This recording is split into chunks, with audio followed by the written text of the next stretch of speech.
Hi, I'm Amanda with Amanda Spills the Realty.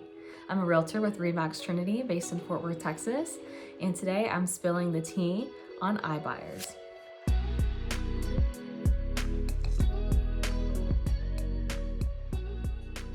All right, so you've heard of iBuyers. These are companies that will send you a postcard in the mail or reach out to you directly over the phone to buy your home. They boast about the convenience of selling directly to them so that you don't have to worry about putting your house on the market. But I'm here to break down the cost of that convenience to you. All right, so let's start at price. When an iBuyer reaches out, they will most often offer you below market value, because how else are they going to make a profit on the home? But when you work with an agent, and especially in today's market, you'll likely get above market value. So as we're breaking down these costs, we'll go ahead and include a remaining balance. That's going to be the same whether you use an iBuyer or not.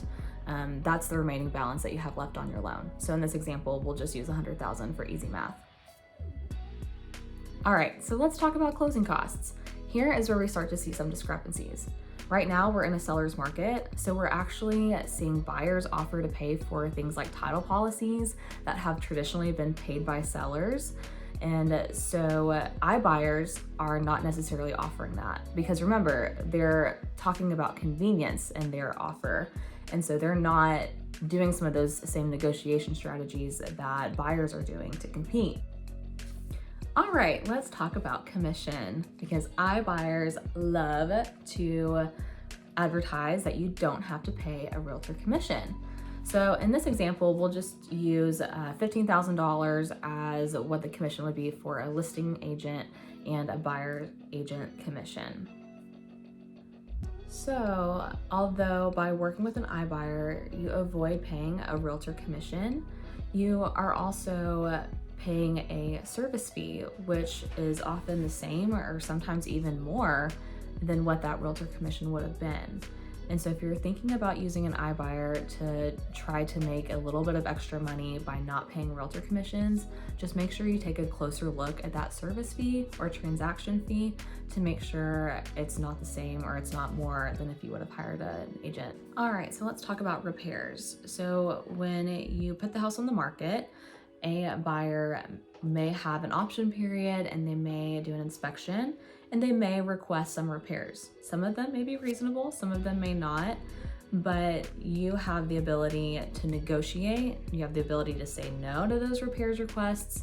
Whereas with iBuyers, they will often have mandatory repairs that will come in the form of a non-negotiable credit to them, so that those repairs can be taken care of.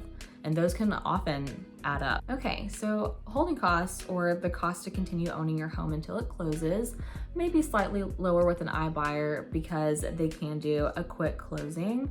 But in this market, it doesn't mean that you can't close just as quickly, maybe a little bit longer with an agent.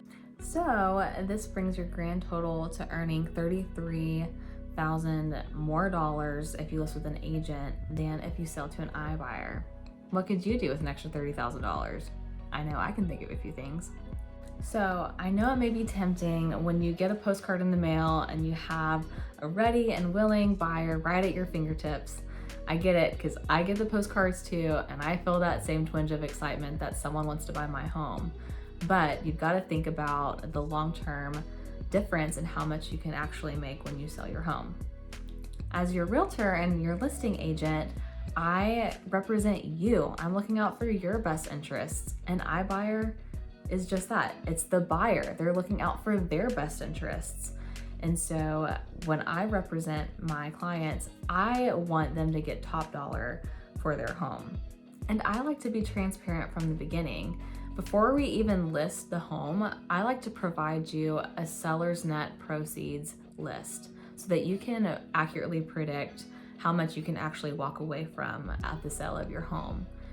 Okay, so I know that was a lot of information.